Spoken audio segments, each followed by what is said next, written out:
প্রিয় দর্শক, হজরত ইউনুস নবী কিভাবে মাছের পেটে গেলেন, আর তিনি কিভাবে 40 দিন ধরে মাছের পেটে ছিলেন, শেষে কিভাবে সেখান থেকে বের হলেন, এই সব রহস্যময় ঘটনা জানব আজকের এই ভিডিওতে। চলুন আর দেরি না করে শুরু করি আজকের ভিডিও। একদা আল্লাহ রাব্বুল আলামিন হজরত ইউনুস আলাইহিসসালামকে ওহির মাধ্যমে জানিয়ে দিলেন, হে ইউনুস, তুমি তোমার কওমের লোকেদের নিকট হেদায়েতের জন্য তাদের দ্বীনের পথে আহ্বান করো। যদি তোমার কওমের লোকগণ হেদায়েত কবুল না করে, তবে আমি তাদেরকে সেইভাবে ধ্বংস করে দিব যেভাবে ইতিপূর্বে আদ ও সামুদ জাতিকে ধ্বংস করেছিলাম।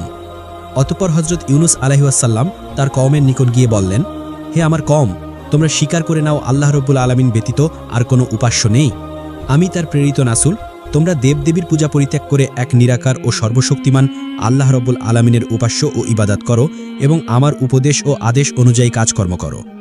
কিন্তু কওমের লোকগণ তার কথার প্রতি কোনো কর্ণপাতই করল না, বরং তারা জবাব দিল, হে ইউনুস, তুমি যদি আমাদেরকে টুকরো টুকরো করে ফেলো, তথাপিও আমরা তোমার কথা শুনে আমাদের পূর্বপুরুষদের ধর্ম ত্যাগ করব না এবং আমরা কোনোদিনই দেবদেবীর উপাসনা ছাড়ব না। হজরত ইউনুস আলাইহিসসালাম বললেন, তোমরা যে কথা বলছো তা তোমাদের জন্য ভীষণ বিপদের কারণ হবে। তোমরা যদি আল্লাহ রাব্বুল আলামিনের প্রতি ঈমান আনো এবং আমাকে নবী বলে স্বীকার করে নাও, এটা তোমাদের দুনিয়া ও আখিরাতের উভয় জাহান্নামের কল্যাণের কারণ হবে। যদি তোমরা কল্যাণ ও মঙ্গল কামনা করো, তবে তোমাদের ভুল পথ পরিত্যাগ করে আল্লাহ রাব্বুল আলামিনের ইবাদতে লিপ্ত হও, আর নইলে অবশ্যই তোমাদের প্রতি আল্লাহ রাব্বুল আলামিনের গজব নাজিল হবে, আর আখিরাতে তোমরা অনন্তকাল ধরে দোজখের আগুনে জ্বলতে থাকবে। এমন সময় একটি লোক হজরত ইউনুস আলাইহিসসালামকে বলল, আচ্ছা ইউনুস, তুমি যে কেবল গজবের কথা বলছো, গজবটা কীরকম বস্তু একটু বলো তো শুনি। হজরত ইউনুস আলাইহিসসালাম জবাব দিলেন, গজব হলো অতর্কিতভাবে আল্লাহ রাব্বুল আলামিন তোমাদের উপর ভীষণ কোনো বিপদ আপদ অবতীর্ণ করে দিবেন। যেমন ধরো প্রবল ভূমিকম্প, জলতুফান, বন্যা ও মহাপ্লাবন, কিংবা আসমান হতে অগ্নিবৃষ্টির মাধ্যমে নানা রকমের গজব আল্লাহ রাব্বুল আলামিন তোমাদের উপর নাজিল করতে পারেন। হজরত ইউনুস আলাইহিসসালামের এই কথা শুনে অপর এক ব্যক্তি বিদ্রুপ করে বলে উঠল, আচ্ছা ইউনুস, এতগুলি গজবের মধ্যে কোনটি আমাদের উপর অবতীর্ণ হবে সেটা সঠিকভাবে বলো না।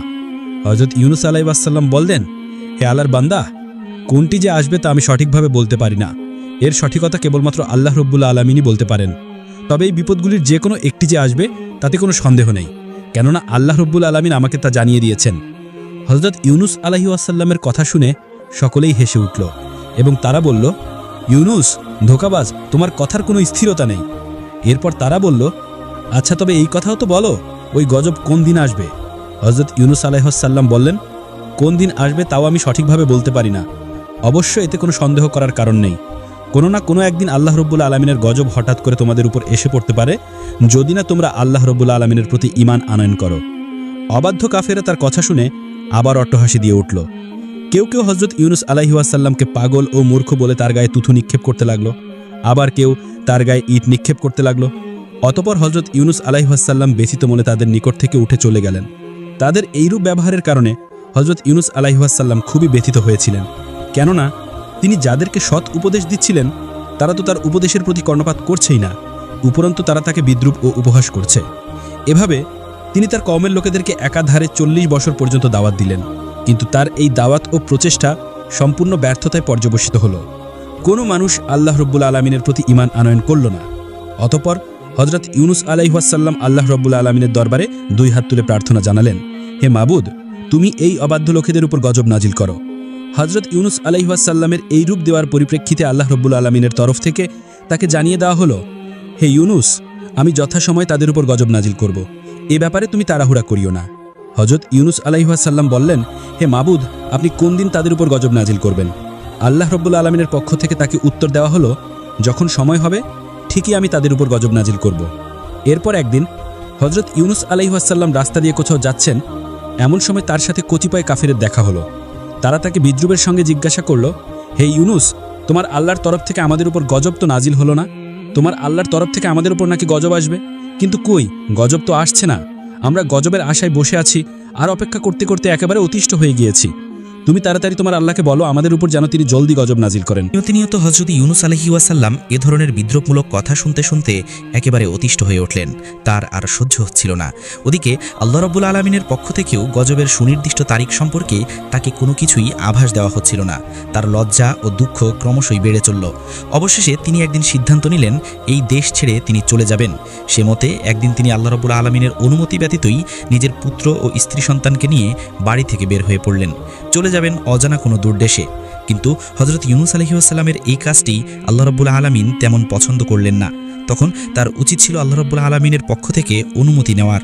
আল্লাহ রাব্বুল আলামিন তাকে অনুমতি দিলেন তারপর দেশ ত্যাগ করে অন্যত্রে চলে যাওয়ার। এদিকে হজরত ইউনুস আলাইহিস সালামের স্বদেশ ত্যাগ করার পরে হঠাৎ একদিন দুপুরবেলা সেই দেশে একটি ভীষণ অবস্থার সৃষ্টি হলো। কোথা থেকে অনেকগুলো মেঘখণ্ড এসে একত্রিত হলো এবং ঘোর কৃষ্ণবর্ণ ধারণ করে সারা দেশকে অন্ধকারচ্ছন্ন করে ফেলল। দেশের লোকজন এমন দৃশ্য আর কোনোদিন দেখেনি। এই দৃশ্য দেখে তারা অত্যন্ত ভীত ও শঙ্কিত হয়ে পড়ল। দেখতে দেখতে সেই মেঘরাশির ভেতর থেকে বিদ্যুৎ চমকাতে শুরু করলো এবং কামানের গোলার নিয়ে গর্জন করে বজ্রপাত শুরু হয়ে গেল। মনে হচ্ছিল যেন সেই প্রলয়নকারী প্রবল মেঘ দুনিয়ার সব কিছুই গ্রাস করে ফেলবে। মেঘের গর্জন ক্রমশই এমন ভয়ঙ্কর হয়ে উঠছিল যে তার এক একটি আওয়াজ মানুষ ও পশু পাখি সকলের হৃদয়ের মধ্যে প্রবল কম্পন ধরিয়ে দিচ্ছিল। আতঙ্কে হতবুদ্ধি হয়ে মানুষ এদিক সেদিক ছোটাছুটি করতে আরম্ভ করে দিল। এই সর্বগ্রাসী বিপদ থেকে কোথায় গিয়ে আশ্রয় নেবে তারা তা ঠিক করতে পারছিল না।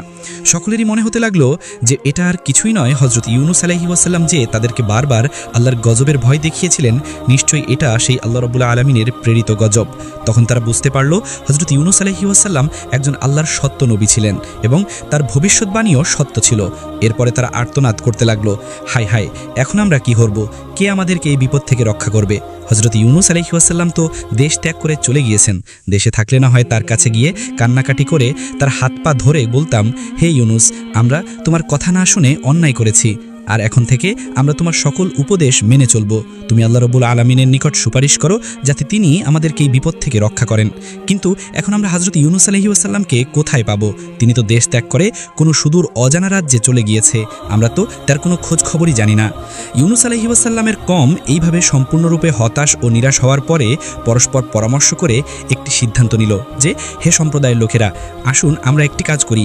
হজরত ইউনুস আলাইহিস সালাম যেভাবে মাথা নত করে আল্লাহ রাব্বুল আলামিনের দরবারে প্রার্থনা করতেন, আমরাও সেরূপ করে দেখি। যদি এর মাধ্যমে আল্লাহ রাব্বুল আলামিন আমাদের উপর রহম করেন এবং এই বিপদাপদ থেকে আমাদেরকে যদি মুক্তি দান করেন, তাহলে এর চেয়ে উত্তম জিনিস আমাদের জন্য আর কি বা হতে পারে। তখন সকলেই একত্রিত হয়ে সিজদাতে অবনীত হয়ে আল্লাহ রাব্বুল আলামিনের দরবারে প্রার্থনা করতে লাগলো, হে আমাদের মালিক ও প্রতিপালক, আমরা চরম অপরাধী, আমাদের পাপের কোনো শেষ নেই। হযরত ইউনুস আপনার নবী আমাদেরকে সত্যের পথ দেখিয়েছিলেন, কল্যাণ ও মঙ্গলের পথে আহ্বান করেছিলেন, কিন্তু দুর্ভাগ্যবশত আমরা তার বিরোধিতা করেছিলাম এবং তার কোনো কথাই আমরা গুরুত্ব দেইনি, যার ফলশ্রুতিতে আমরা নিজেরাই নিজেদের ডেকে এনেছি। হে আমাদের দয়াময় প্রভু, আমরা আমাদের ভুল বুঝতে পেরেছি, আমরা আপনার কাছে অনুতপ্ত ও লজ্জিত। আমরা আর কোনোদিনই এই রূপ ভুল করব না এবং আমরা অন্যায় পথ পরিত্যাগ করে আপনার খাঁটি বান্দায় পরিণত হব। হে আমাদের মাবুদ, দয়া করে আপনি আমাদেরকে এই কঠিন বিপদ থেকে রক্ষা করুন। আপনি তো বান্দার প্রতি মহাদয়াবান ও কৃপাশীল। তাদের ঐরূপ করুণ ও আন্তরিক প্রার্থনার ফলে তাদের প্রতি আল্লাহ রাব্বুল আলামিনের দয়া হলো এবং তিনি তাদের উপর আসন্ন গজবকে প্রত্যাহার করে নিলেন। অল্পক্ষণের মধ্যেই আকাশ পরিষ্কার হয়ে গেল। এরপর তাদের মধ্যে স্বস্তি ফিরে আসলো। তারপর ইউনুস আলাইহিস সালামের কওম সর্বত্রে তাকে খুঁজতে লাগলো, কিন্তু কোথাও তারা তার কোনো সন্ধান পেল না। তখন তারা আল্লাহ রাব্বুল আলামিনের দরবারে সকলে মিলে প্রার্থনা করলো, হে মাবুদ, তুমি আমাদের নবীকে আমাদের মাঝে আবার ফিরিয়ে দাও। আমরা তাকে সাদরে গ্রহণ করব এবং তার সকল উপদেশগুলি মেনে চলব। হযরত ইউনুস আলাইহিস সালামের কওমের মতো এরূপ বিশাল একটি জাতি একত্রে ঈমান গ্রহণ করার ঘটনাটি ছিল সত্যি পৃথিবীর ইতিহাসে বিরল। হযরত আবু বকর রাদিয়াল্লাহু তাআলা আনহু হতে বর্ণিত একটি হাদিসের মাধ্যমে জানা যায়, হযরত রাসূল আকরাম সাল্লাল্লাহু আলাইহি ওয়াসাল্লাম বলেছেন, হযরত ইউনুস আলাইহিস সালামের কওমের মধ্যে প্রাপ্তবয়স্ক ও বুদ্ধিমান পুরুষের সংখ্যা ছিল 1 লক্ষ, এছাড়া নারী ও বালক বালিকার সংখ্যা ছিল প্রায় 3 লক্ষ। এদিকে হযরত ইউনুস আলাইহিস সালাম স্বদেশ ত্যাগ করা বের হয়ে কিছুদূর চলার পরে তিনি একটি নদীর তীরে গিয়ে উপস্থিত হলেন। তখন তিনি তার 2 পুত্র ও স্ত্রীকে নিয়ে একত্রে নদী পার হওয়ার চিন্তা ভাবনা করতে লাগলেন, কিন্তু তিনি ভেবে দেখলেন সকলকে নিয়ে একত্রে নদী পার হওয়া সম্ভব নয়। তাই তিনি তার বড় ছেলেটিকে নদীর তীরে দাঁড় করিয়ে রেখে ছোট ছেলেটিকে কাঁধে তুলে নিলেন এবং তার স্ত্রীর হাত ধরে নদী পার হতে লাগলেন। প্রথমত নদীর মধ্যে কোনো ঢিলুই ছিল না, কিন্তু যেই না হযরত ইউনুস আলাইহিস সালাম নদীর মাঝ বরাবর পৌঁছালেন, এমনি নদীতে প্রবল ঢেউয়ের শুরু হলো। হঠাৎ করে এরকম বিপদে হযরত ইউনুস আলাইহিস সালাম কি করবেন কিছুই ঠিক করতে পারছিলেন না। তিনি তার স্ত্রীকে শক্তভাবে ধরে রেখেছিলেন, কিন্তু স্রোতের গতি এতই প্রবল ছিল যে তিনি আর তাকে ধরে রাখতে পারলেন না। স্ত্রী তার হাত থেকে ফসকে চলে গেল। স্ত্রীকে রক্ষা করতে গিয়ে যখন তিনি তার প্রতি মনোনিবেশ করেছিলেন, তখন তার ঘাড়ের উপরে থাকা ছোট ছেলেটির প্রতি তিনি অন্যমনস্ক হয়ে পড়েছিলেন, আর সেই কারণে তার ছোট ছেলেটিও ঘাট থেকে পড়ে গিয়ে নদীর স্রোতের সাথে কোথায় যেন বিলীন হয়ে গেল। তাদের মধ্যে কাউকেই তিনি উদ্ধার করতে সক্ষম হলেন না। তখন নদীর পাড়ে রেখে আসা বড় ছেলেটিকে উদ্ধার করার জন্য যেই না নদীর পাড়ের নিকটবর্তী হলেন, তখন তিনি দেখতে পেলেন একটি বাঘ তার ছেলেটিকে আক্রমণ করে তাকে ধরে নিয়ে দ্রুত জঙ্গলের মধ্যে চলে গেল। তখন আর তিনি কি করবেন? এভাবেই তিনি স্ত্রী পুত্রকে হারিয়ে শোকাহত মনে একাই নদীর পাড় ধরে সম্মুখে চলতে লাগলেন। বহুদূর পথ অতিক্রম করার পর তিনি দেখতে পেলেন একটি বিরাট নদীর কোলে একটি জাহাজ নোঙর করা রয়েছে। বহু যাত্রী পূর্বে সেই জাহাজে আরোহণ করেছিল, তিনিও তাতে আরোহণ করলেন। অল্পক্ষণের মধ্যেই তা নদীর সীমানা পেরিয়ে সমুদ্রে গিয়ে উপনীত হলো। সমুদ্রে উপনীত হয়ে কিছুক্ষণ জাহাজটি ভালোই চলছিল, কিন্তু যেই না তারা সাগরের মাঝে উপনীত হলো, তখন আর সেই জাহাজটি সামনে অগ্রসর হচ্ছিল না। একই স্থানে সেটি আটকে থাকলো। জাহাজের কাপ্তান ও নাবিকেরা অনেক চেষ্টা করলেও জাহাজটিকে সামনে নিতে সক্ষম হলো না। তারা দেখল জাহাজের সবকিছুই ঠিকঠাক রয়েছে, তারপরও জাহাজ সামনে অগ্রসর হচ্ছে না। অতবার জাহাজের কাপ্তান, নাবিক এবং আরোহীগণ সকলেই অবাক হয়ে ভাবতে লাগলো যে এরূপ হওয়ার কারণ কি। ওই জাহাজে একজন ধর্মবীরু, কামিল, বুজুর্গ লোক ছিলেন। তিনি বললেন, নিশ্চয়ই জাহাজে এমন একজন গোলাম আছে যে তার মালিকের কাছে না বলে পালিয়ে এসেছে এবং সে এই জাহাজে আরোহণ করেছে, আর তার পাপের কারণে জাহাজ সামনে চলছে না। সেই ব্যক্তিকে যতক্ষণ পর্যন্ত জাহাজ থেকে ফেলে না দেওয়া হবে, ততক্ষণ পর্যন্ত জাহাজ বিপদমুক্ত হবে না। তখন এক এক করে জাহাজের প্রত্যেক আরোহীর কাছে জিজ্ঞাসা করা হলো যে, তোমাদের মধ্যে কি কেউ এমন আছো যে তার মালিকের অনুমতি ব্যতীত পালিয়ে এসেছো? কিন্তু সকল যাত্রীরা এই কথা অস্বীকার করল। তখন হজরত ইউনুস আলাইহিস সালাম ভাবতে লাগলেন যে, আমি তো মনিবের নিকট না বলে পালিয়ে এসেছি। আমি আমার মহান প্রতিপালক সর্বশ্রেষ্ঠ আল্লাহ রব্বুল আলামিনের অনুমতি না নিয়েই স্বদেশ ত্যাগ করে বিদেশের পথে রওনা করেছি। আমার মতো এত বড় পাপী আর কে হতে পারে? এই কথা চিন্তা করে তিনি জাহাজ কর্তৃপক্ষের নিকট গিয়ে বলেন, আমি আমার মালিকের নিকট না বলে পালিয়ে এসেছি। আপনারা আমাকে সাগরে ফেলে দিন। আমাকে সাগরে নিক্ষেপ করা হলে জাহাজ চলতে শুরু করবে এবং আপনারা সকলেই বিপদমুক্ত হয়ে যাবেন। ইউনুস আলাইহিস সালাম এই কথা বললেও তার লাবণ্যময় চেহারা দেখে কেউই বিশ্বাস করতে পারল না যে তিনি কারো গোলাম হতে পারেন। কোনো গোলামেরই আচরণ এবং কথাবার্তা এরূপ হতে পারে না, বরং তাকে সকলেই বিশেষ কোনো সম্ভ্রান্ত লোক বলে মনে করতে লাগলো। কিন্তু হজরত ইউনুস আলাইহিস সালাম যখন নিজেকে বারবার অবাধ্য গোলাম বলে তাদের নিকট প্রকাশ করতে লাগলো, তখন জাহাজের লোকজন বাধ্য হয়ে একটি সিদ্ধান্ত নিল যে সেই অবাধ্য লোকটিকে ধরার জন্য লটারি করা হবে। এরপর তারা লটারি করলো, কিন্তু যতবারই তারা লটারি করলো, প্রত্যেকবারই হজরত ইউনুস আলাইহিস সালামের নাম উঠল। তখন তাদের কাছে হজরত ইউনুস আলাইহিস সালামকে সমুদ্রে নিক্ষেপ করা ছাড়া আর কোনো উপায় ছিল না। অতএব তারা তাকে সমুদ্রে নিক্ষেপ করল। সমুদ্রে নিক্ষেপ করার সাথে সাথে জাহাজটি আবার পূর্বের নেই চলতে আরম্ভ করল এবং জাহাজের সকল যাত্রীরা বিপদমুক্ত হয়ে গেল। এদিকে হজরত ইউনুস আলাইহিস সালাম যখন সমুদ্রে নিক্ষেপ হলেন, এর পরে একটি বিরাট মাছ এসে তাকে গিলে ফেলল। দুর্যোগের উপরে যেন মহাদুর্যোগ, বিপদের উপর বিপদ। হজরত ইউনুস আলাইহিস সালাম দেশ ত্যাগ করে বের হওয়ার পরে প্রথম তিনি নিজের স্ত্রী পুত্রকে হারিয়েছেন। এরপর তিনি নিজেই সমুদ্রে নিক্ষেপ হয়ে মাছের পেটে চলে এসেছেন। এর চেয়ে বড় বিপদ আর কি হতে পারে? আল্লাহ রব্বুল আলামিনের একজন বিশিষ্ট নবী হওয়া সত্ত্বেও তার অনুমতি ব্যতি রেখে স্বদেশ ত্যাগ করার কারণেই আল্লাহ রব্বুল আলামিন তাকে এই কঠিন বিপদ ও বালা মুসিবত দিয়ে পরীক্ষা করছিলেন।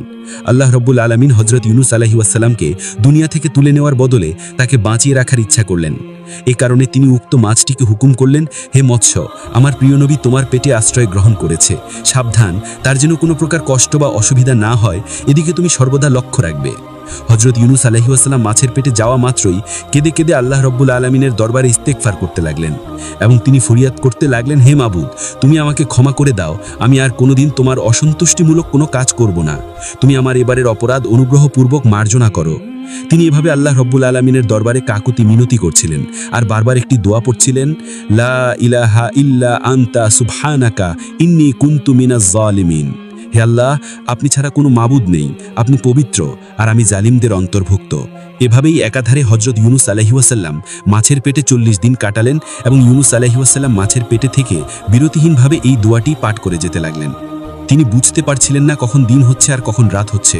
40 দিনে হজরত ইউনুস আলাইহিস সালাম সর্বমোট 1,40,000 বার এই দোয়াটি পাঠ করেছিল। শেষ পর্যন্ত আল্লাহ রাব্বুল আলামিনের দয়া ও কৃপা হজরত ইউনুস আলাইহিস সালামের জন্য উঠে উঠল। তিনি তার প্রিয় বান্দার এই রকম অবস্থায় আর অবিচল থাকতে পারলেন না। তখন তিনি ওহির মাধ্যমে তাকে জানালেন, হে ইউনুস, তুমি যে দোয়াটি পাঠ করেছিলে, এই দোয়াটি যদি তুমি পাঠ না করতে, তাহলে কিয়ামতের আগ পর্যন্ত তুমি মাছের পেটেই থাকতে, কোনোদিন মুক্তি পেতে না। আল্লাহ রাব্বুল আলামিন কুরআনুল কারিমে ঘোষণা করেছেন, আমি ইউনুসের ডাকে সাড়া দিলাম এবং তাকে বিপদমুক্ত করলাম, আর এভাবেই আমি মুমিনদেরকে বিপদমুক্ত করে থাকি। 40 দিন যাবৎ হজরত ইউনুস আলাইহিস সালাম মাছের পেটে কোনো রকমের খাবার বা পানীয় গ্রহণ করেননি। আল্লাহ রাব্বুল আলামিনের তাসবিহ ছিল তার একমাত্র খোরাক। আল্লাহ তাআলা হযরত ইউনূস আলাইহিস সালামের প্রতি কৃপা প্রদর্শন এবং তার দোয়া কবুল করার সঙ্গে সঙ্গে মাছটির পেটে অনেক ব্যথা ও বেদনা শুরু হয়ে গেল। মাছটি ব্যথা ও যন্ত্রণায় অস্থির হয়ে পড়ল। এরপর আল্লাহ রাব্বুল আলামিনের নির্দেশে একটি জনমানবহীন মরুময় দ্বীপে মাছটি হযরত ইউনূস আলাইহিস সালামকে উদ্গীরণ করে দিল এবং এভাবেই সে নিজের পেটের বেদনা থেকে মুক্তি লাভ করল আর শান্তি ও স্বস্তির মুখ দেখল। হযরত ইউনূস আলাইহিস সালাম তখন প্রায় জীবন্ত মৃত্যুর মতো অবস্থা প্রাপ্ত হয়ে পড়েছিল। সামুদ্রিক মাছ ইউনূস আলাইহিস সালামকে নির্জন দ্বীপে উদ্গীরণ করে দিয়ে সমুদ্রে চলে গেল। মাছটি ইউনূস আলাইহিস সালামকে যে দ্বীপে উদ্গীরণ করে দিয়েছিল সেই দ্বীপে না ছিল কোনো জনমানবের চিহ্ন এবং না ছিল কোনো গাছগাছালির চিহ্ন। দীর্ঘ 40 দিন মাছের পেটে অবস্থা করার কারণে ইউনূস আলাইহিস সালামের শরীরের চামড়াগুলি একেবারে পাতলা হয়ে গিয়েছিল। দ্বীপটি মরুময় হওয়ায় এবং গাছপালা না থাকায় রৌদ্রের তাপ হযরত ইউনূস আলাইহিস সালামের শরীরে সরাসরি পতিত হতে লাগলো আর এতে তিনি অনেক কষ্ট ও যন্ত্রণা অনুভব করতে লাগলেন।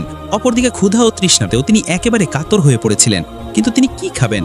সমুদ্রের পানি ছিল লবণাক্ত এবং আশেপাশে এমন কোনো খাবারও নেই যেই খাবার খেয়ে তিনি নিজের শরীরের শক্তি ফিরিয়ে আনতে পারেন। এমন প্রতিকূল পরিবেশে হযরত ইউনূস আলাইহিস সালামের প্রতি আল্লাহ রাব্বুল আলামিনের রহমত অবতীর্ণ হলো। যেখানে তিনি অর্ধমৃত অবস্থায় শায়িত ছিলেন তার একেবারে নিকটে আল্লাহ রাব্বুল আলামিন একটি লাউ গাছ উৎপন্ন করে দিলেন। দেখতে দেখতে লাউ গাছটি বড় হয়ে গেল এবং বড় হয়ে ক্ষান্ত থাকলো না, তা একটি জুপে পরিণত হলো আর হযরত ইউনূস আলাইহিস সালামের শান্তির জন্য পরম আরামদায়ক ছায়া প্রদর্শন করতে লাগলো। আল্লাহ রাব্বুল আলামিনের এই অশেষ কৃপায় ইউনূস আলাইহিস সালাম অশেষ শুকরিয়া আদায় করলেন। সেই অবস্থানে বিশ্রাম করে তার প্রাণ শীতল হয়ে গেল। একটু পরেই তিনি দেখতে পেলেন সেই গাছে কতগুলি ফল ধরল। দেখতে দেখতে সেই ফলগুলি বড় হলো। এই ফলগুলি দেখতে লাউয়ের মতো হলেও সেগুলো ছিল অত্যন্ত মিষ্ট ও সুস্বাদু। তার মধ্য থেকে আল্লাহ রাব্বুল আলামিন একটি ফল হযরত ইউনূস আলাইহিস সাল্লামকে ভক্ষণ করার ব্যবস্থা করে দিলেন। সেই ফলটি ভক্ষণ করে ইউনূস আলাইহিস সাল্লাম দেখলেন এমন সুমিষ্ট ও সুস্বাদু ফল তিনি জীবনে আর কখনো ভক্ষণ করেননি, কারণ এটি ছিল জান্নাতি ফল। এভাবেই আল্লাহ রাব্বুল আলামিন তার ক্ষুধা দূর করলেন। অতঃপর এবার চিন্তা করতে লাগলেন, ক্ষুধা তো দূর হলো, কিন্তু এবার তিনি তৃষ্ণা কিভাবে নিবারণ করবেন। এই চিন্তা করার সাথে সাথে তিনি দেখতে পেলেন পুষ্টপৃষ্ট স্বাস্থ্যবান একটি বকরি তার দিকে ছুটে আসছে। অতঃপর তিনি সেই বকরির দুধ পান করে তৃষ্ণা নিবারণ করলেন আর আল্লাহ রাব্বুল আলামিনের দরবারে লাখ লাখ শুকরিয়া আদায় করলেন। এভাবে কয়েকদিন পর্যন্ত হযরত ইউনূস আলাইহিস সাল্লাম সুমিষ্ট ফল ও বকরির দুধ পান করে নিজের শরীরে যথেষ্ট শক্তি ও শান্তি অনুভব করতে লাগলেন। এমন অবস্থায় আল্লাহ রাব্বুল আলামিন তার নিকট ওহী প্রেরণ করলেন, হে ইউনূস, তুমি যেই দ্বীপে অবস্থান করছো তার অনতি দূরেই একটি বস্তি রয়েছে, তুমি গিয়ে তাদের কাছে দিনের দাওয়াত দাও। এরপরে তোমার কওমের লোকেদের কাছে ফিরে গিয়ে তাদেরকে হেদায়েত করতে থাকো। আল্লাহ রাব্বুল আলামিনের পক্ষ থেকে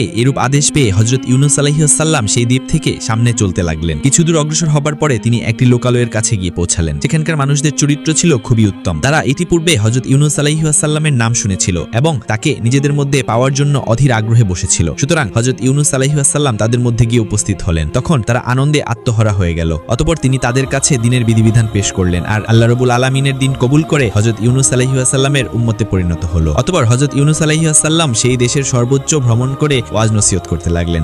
একদা তিনি একটি মজলিসে ওয়াজ করছিলেন, এমন সময় কোথা থেকে যেন নবীর স্ত্রী ও তার ছোট ছেলে সেখানে এসে উপস্থিত হলো। নবী তাদেরকে দেখে অত্যন্ত অবাক হলেন এবং আল্লাহ রাব্বুল আলামিনের দরবারে অশেষ শুকরিয়া আদায় করলেন। অতঃপর তিনি তার স্ত্রীর নিকট তাদের বেঁচে থাকার ঘটনাটি জানতে চাইলেন। স্ত্রী বললেন, আমরা আপনার হাত থেকে ছুটে পানির মধ্যে হাবুডুবু খাচ্ছিলাম। প্রবল স্রোতে কখনো আমাদেরকে পানিতে তলিয়ে নিচ্ছিল, আবার কখনো উপরে ভাসিয়ে রাখছিল।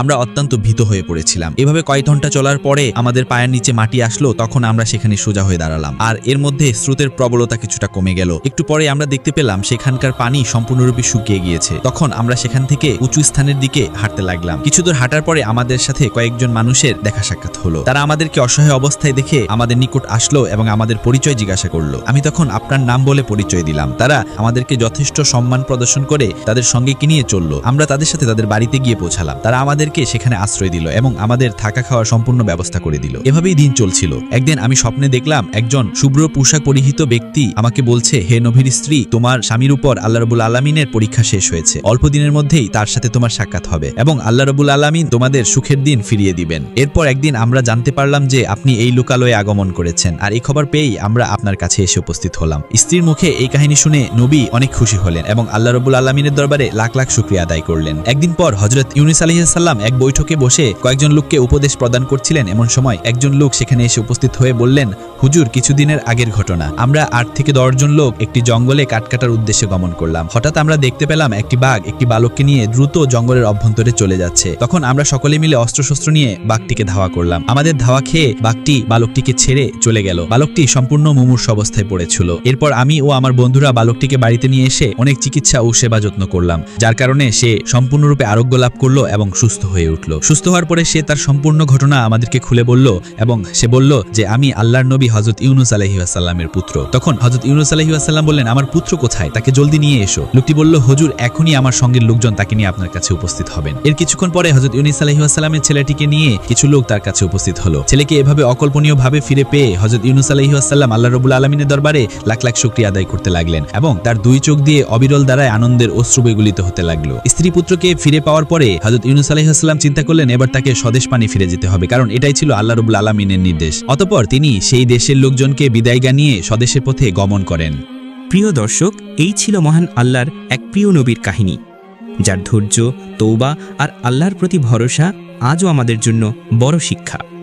আমরা যেন ইউনুস আলাইহিস সালামের মতো বিপদে পড়ে আল্লাহকে ডাকি, তাওবা করি, ধৈর্য ধরি, এই দোয়া করি আল্লাহর দরবারে। আল্লাহ যেন আমাদেরকে সত্য বোঝার ও সে অনুযায়ী জীবন গড়ার তৌফিক দেন। আমিন। ভিডিওটি যদি আপনার ভালো লেগে থাকে একটা লাইক দিন, নিচে কমেন্ট করে মতামত জানান, আর নতুন নতুন ইসলামিক কাহিনী পেতে সাবস্ক্রাইব করতে ভুলবেন না। আল্লাহ হাফেজ, দেখা হবে পরের ভিডিওতে ইনশাআল্লাহ।